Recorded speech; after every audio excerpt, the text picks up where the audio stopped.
નમસ્કાર મિત્રો, હું રજનીકાંત સેંજલિયા રેખાબેન સેંજલિયા નર્સરીમાંથી આપની સાથે વાત કરું. આપણે આગળ પહેલાં આંબાને કયા કયા રોગો કઈ કઈ જમીનમાં થાય એ વાવેતર વિશેની વાત કરી. આજ આપણે એક એવી વેરાયટીની વાત કરવાના છે જે તમે નામ સાંભળ્યું છે પણ એનું ફળ કદાચ ઓછાએ જોયું છે. તો મિત્રો, તો ચાલો આપણે આજ આગળ જઈએ. તો જો મિત્રો તમે પહેલી વાર અમારી આ ચેનલમાં હોય ને તો આવી ખેતીની અપડેટ માટે અમારી ચેનલ લાઈક કરો, શેર કરો અને સબસ્ક્રાઈબ કરો, અને બાજુમાં દીધેલ ઘંટી દબાવો ને એટલે નોટિફિકેશન તમને મળતી રહે અને ખબર પડે કે નવો વિડીયો આવ્યો છે. તો મિત્રો, હવે ચાલુ કરીએ. અમારી રેખાબેન સેંજલિયા નર્સરી નામની ચેનલ હતી. એ યુટ્યુબના નવા નિયમ મુજબ એને કોઈ કારણોસર કંઈક કોપીરાઇટનું બહાનું આપી અને એ ડિલીટ કરી દીધી છે. તો અમે ફરીવાર આ ચેનલ બનાવી છે.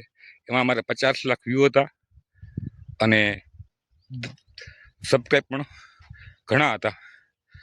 તો આ ચેનલ ફરીવાર અમે રેખાબેન નર્સરીના નામથી ચાલુ કરીશી અને એના જે જૂના આપણે વ્યુઅર હતા એના માટે આ મારો શુભ સંદેશ છે કે તમે કદાચ સંશોધન કરતા હોય, વધતા હોય તો સિમ્બોલ તો એનો જ છે, રેખાબેનનો સિમ્બોલ. હું તમને અહીં સાઈડમાં બતાવું છું. સાઈડમાં છે આપણે કોર્નર ઉપર, એ જ આપણો સિમ્બોલ છે. તમે આંબો જોયું છે ને, આમાં આટલી બધી જે ફ્લાવરિંગ આવી ગયું છે આ વર્ષે. આમ તો છે જ, પણ છતાં હું તમને આ આંબા બાબતની વાત કરું. આ આંબો છે ને એ સોનપરીનો છે, અને સોનપરીની વેરાયટી છે ને એ આપણે કૃષિ યુનિવર્સિટી નવસારીનું સંશોધન છે. આજથી 22 વર્ષ પહેલાં એને બેંગનપાલી અને હાફૂસનું સંક્રમણ કરી અને આ આંબા તૈયાર કર્યો છે. એટલે આ છે સોનપરી. એટલે આ એક આંબો નથી આપણી પાસે, પણ આપણી પાસે આવા 5 વીઘામાં બગીચો છે કમ્પ્લીટલી. જ્યાં તમે જુઓ ને આ બધો બગીચો છે ને એ 5 વીઘાનો બગીચો આપણે આ સોનપરીનો છે. એમાં એની ફૂટ તમે જુઓ તો આવી હોય છે. હવે એની એક વિશેષતા તમને કહું છે. એ વિશેષતા એક એવી છે કે એની કેરી છે ને પાકી જાય ને તોય 15 દિવસ સુધી પાકેલી કેરી બગડતી નથી. એ મારો પોતાનો અનુભવ છે અને અમે ખાધેલી છે. અને સ્વાદ પણ એનો સારો છે, પણ એનો આકાર છે એ આફૂસ જેવા હોય છે. પાકે ત્યારે એ કેસરી કલરની થઈ જાય છે, એટલે પાકા પીળા કલરની, અને અંદરથી કેસરી કલર હોય છે. બીજું એ કે આ જે છે ને સોનપરી, એ બધી વેરાયટી એ છે ને નીચે નમતી ડાળો છે, કારણ કે વેલાળી જાત છે. આપણે આને કહેવાય વેલાળી. આ છે ને આ વેલાળી જાત કહેવાય, બરાબર. એટલે આ બધી સોનપરીથી મોટાભાગની વેલાળી છે.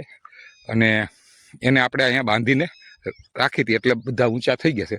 બાકી અમુક પ્રાણ છે હજી એને બાંધી રાખ્યા છે.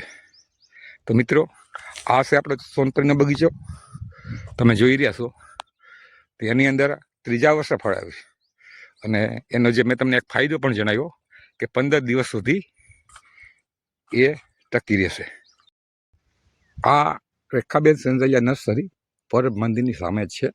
તમે પરબ મંદિર, પરબધામ આવ્યો હોય તો એ તમે આવી શકો છો. હવે આપણે મિત્ર વાત કરતા હતા સોનપરી વિશેની.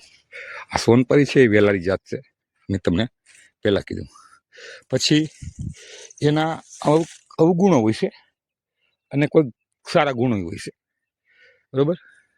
તો એમાં મહત્વની બાબત એ છે કે વેલાળી જશે એટલે સતા નીચે આવે છે. બીજી વસ્તુ એ છે કે એની અંદર છે ને એક પછી એક ફૂટ આવે છે. આ બહુ પ્લસ પોઈન્ટ છે. આપણે કેસર કે બીજી વેરાયટી હોય છે ને એ સતત ફૂટતી નથી, પણ આ જે વેરાયટી છે ને આ કેસર, આ જે સોનપરી, એ સતત ને સતત ફૂટે. કારણ કે અહીંયા છે ફાલે આવી ગયેલો છે, આપણે આગળ જોયું હતું. ચા ફાલ અને આ ફૂટ, અને ફૂટે કેવી જો જબરજસ્ત.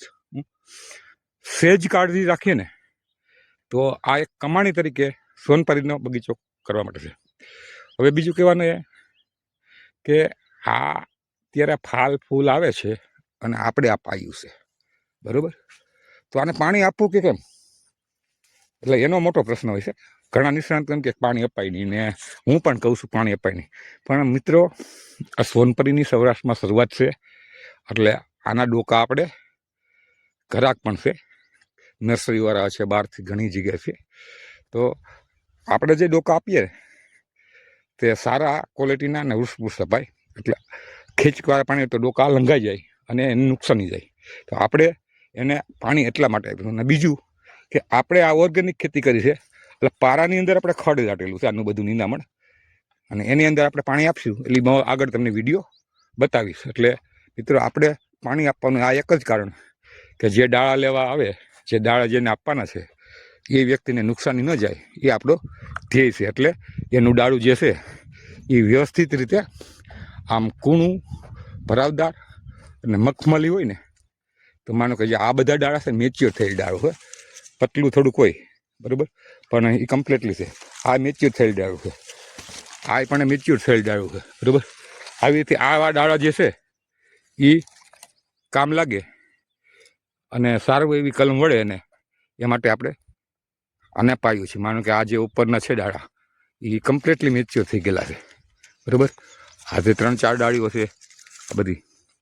તો આપણે એને પાણી એટલા માટે આપે છે, આ જે અંદરનું છે તો એને અહીંથી લઈએ તો આ મેચ્યોર થઈ ડાળ છે, અહીં 2 એને ગાંઠ આવે એટલે એને કલમમાં કંઈ તકલીફ ન રહે. મિત્રો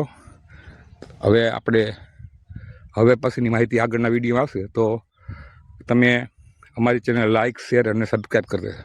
બીજી વસ્તુ તમને એ કહું કે જે આ 5 વીઘાનો બગીચો છે ને, એમ અમે આ કેસરના બગીચાની અંદર અહીંયા આ ચણા રહ્યા એની અંદર આપણે બીજા 5 વીઘાનો બગીચો મિક્સમાં તૈયાર કર્યો છે. આ પણ મિક્સમાં છે.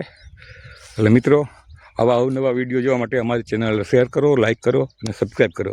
જય જવાન, જય કિસાન, વંદે માતરમ.